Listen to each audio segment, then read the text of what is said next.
Bien, continuamos con esa extensión territorial, con cómo funcionaba el ejército, esas legiones que estaban formadas por 5.000 soldados legionarios de infantería, los 300 de caballería, las tropas auxiliares, ¿vale? Cuando realizaban una expedición, una expedición, pues sí, una expedición de conquista, o cuando trataban de expandir sus territorios, desde luego estos soldados tenían que vivir en algún sitio. Bien, los propios legionarios realizaban o establecían campamentos en la cercanía de la zona donde posteriormente se llevarían a cabo las batallas. Bien, estos campamentos estaban amurallados mediante empalizadas que ellos mismos construían, como hemos dicho. Además, muchos de los soldados iban acompañados tanto de sus mujeres como de sus hijos, ¿vale? ¿Qué es lo que ocurre con el ejército? Como hemos dicho, a partir del siglo II a.C., el ejército se profesionaliza y por lo tanto los legionarios empiezan a cobrar un sueldo. No era una obligación que tenían los ciudadanos romanos simplemente por ser ciudadanos y que tenían que pertenecer al ejército hasta este siglo II a.C., sino que a partir de esa fecha, de este segundo, de esta segunda centuria antes de Cristo, los soldados, los legionarios, cobraban un salario. Y ya no solamente eso, sino que al final de su carrera militar, cuando terminaban de ser soldados, eran premiados con un lote de tierra, sobre todo en las provincias, en los territorios que se habían conquistado, y que les permitía pues desarrollar una vida más tranquila, dedicándose sobre todo a la agricultura y a la artesanía. ¿Vale? Como hemos dicho, vuelvo a recordar, la expansión territorial recordamos que comenzó durante la monarquía, pero en una extensión muy pequeña, básicamente a los alrededores de Roma, pero a lo largo de la República, del periodo de la República, entre ese año 509 y el 27 a.C., vamos a ver cómo Roma va a ser capaz de controlar prácticamente todo el Mediterráneo, ¿bien? Van a ser capaces de controlar toda la península itálica entre los siglos sexto y tercero a.C., controlan el Mediterráneo occidental, finalmente vencerían a los cartagineses en este siglo II a.C. y también conquistan el Mediterráneo oriental, Grecia y por otra parte dentro de Europa la Galia entre los siglos II y I a.C. Claro, la expansión territorial tiene a su vez una serie de consecuencias. Estas consecuencias van a ser económicas, por una parte, ya que al aumentar los territorios conlleva a que haya un mayor número de productos artesanales de todos esos territorios conquistados que puedan ser comercializables, ¿vale? Por lo tanto, el comercio aumentó. También, al haber un mayor número de personas que pertenecían a la sociedad romana, va a haber un mayor número de personas que pagan impuestos, por lo tanto el cobro de impuestos va a aumentar y por otra parte, debido a esas conquistas de territorio de los pueblos vecinos de esta sociedad romana, de esta república romana, el número de esclavos, el número de prisioneros de guerra va a aumentar y esos prisioneros de guerra posteriormente se van a convertir en esclavos, que van a ser los que van a trabajar las tierras y por lo tanto aumentar la producción. Va a haber mucha más producción, tanto agrícola como artesanal, como comercial, como minera, lo que va a provocar que Roma se enriqueciera mucho más. En cuanto a las consecuencias políticas, desde luego vamos a ver cómo va a aumentar el número de territorios controlados por parte de Roma. Bien, ¿quién va a controlar estos territorios? ¿Quién va a gobernar estos territorios? Sobre todo, va a estar administrado por el Senado. Este Senado, para hacer mucho más fácil el control político de todos estos territorios, va a dividir los espacios conquistados en provincias y a su frente o van a nombrar dentro de cada una de esas provincias a gobernadores. ¿Vale? Va a ser el Senado el que va a nombrar a los diferentes gobernadores de las provincias que van a componer los territorios de la República Romana. ¿Qué es lo que ocurría en muchas ocasiones? Que sobre todo en esas provincias que estaban más alejadas de Roma se van a producir una serie de situaciones que van a provocar, pues por ejemplo, corrupción o luchas de poder entre diferentes magistrados, diferentes pretores que van a luchar entre ellos por controlar o por tener el control político de cada una de esas provincias.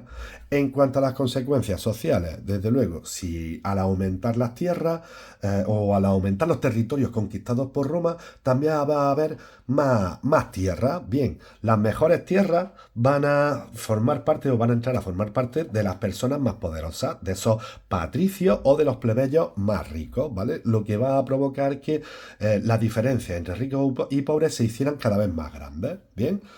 ¿Qué es lo que ocurre con esto? Que nos vamos a encontrar que muchos campesinos que antes tenían sus tierras, al ser, pues se puede decir que conquistados por Roma, van a tener que dejar sus campos y la única salida que van a encontrar va a ser formar parte del ejército. Se van a convertir en legionarios. Aparte de esas conquistas, muchos grandes propietarios, muchos latifundistas, muchos patricios y plebeyos ricos, al tener un gran número de esclavos, ya no era necesario tener a estos campesinos, a estos ciudadanos plebeyos bastante pobres que trabajaban en el campo, sino que estos van a ser sustituidos por esclavos. Por lo tanto, a esos campesinos pobres también la única salida que les va a quedar va a ser formar parte del ejército. Bien. Posteriormente vamos a ver cómo estas personas más pobres se van a ir rebelando contra estas situaciones. Bien.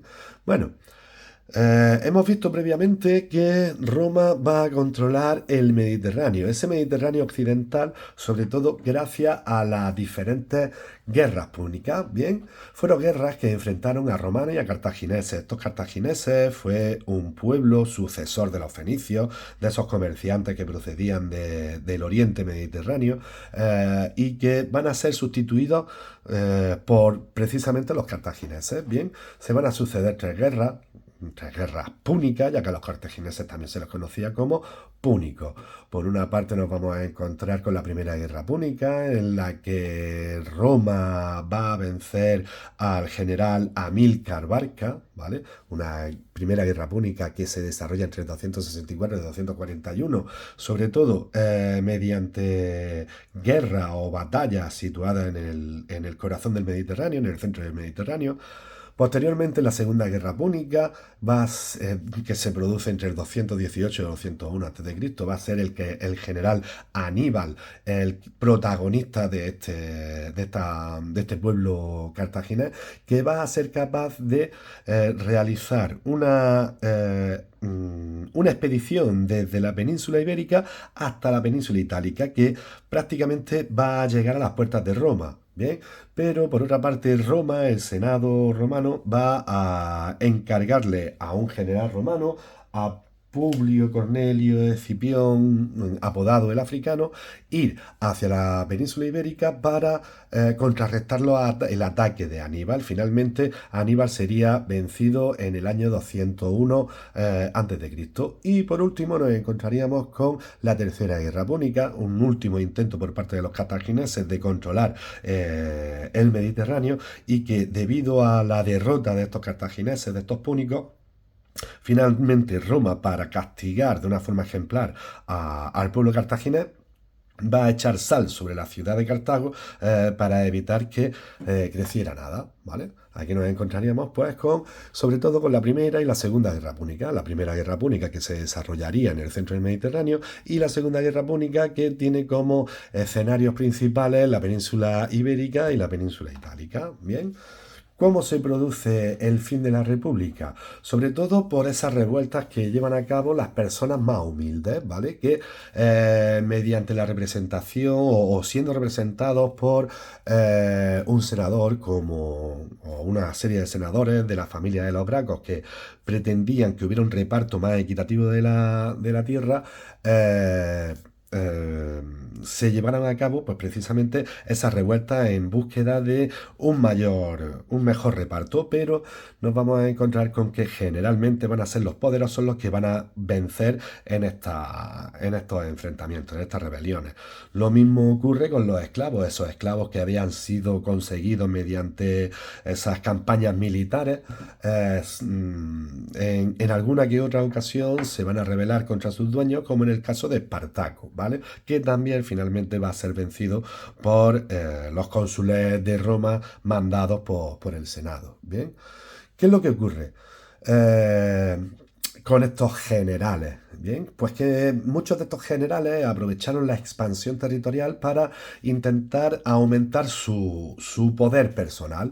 Uno de estos casos fue Julio César, que implantó una dictadura, ¿vale? Se va a convertir en un dictador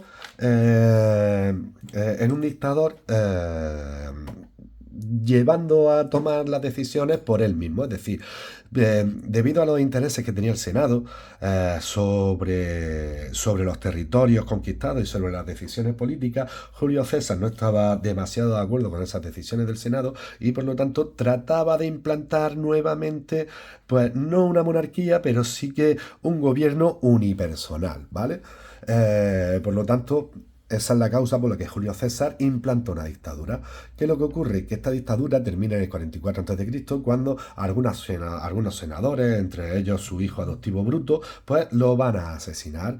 A su muerte, vamos a ver cómo las guerras continúan entre los diferentes generales que le suceden, ¿vale? Como Lépido Marco Antonio, el hijo adoptivo de Julio César, que sería Octavio. Bien, este último finalmente va a ser capaz de vencer a Marco Antonio, conquistar Egipto, y al no haber ningún cónsul más, es decir, al imponerse de una forma unipersonal, este Octavio se va a convertir en el protagonista del fin de la República. Es decir, con Octavio termina la República y comienza el imperio, ¿vale?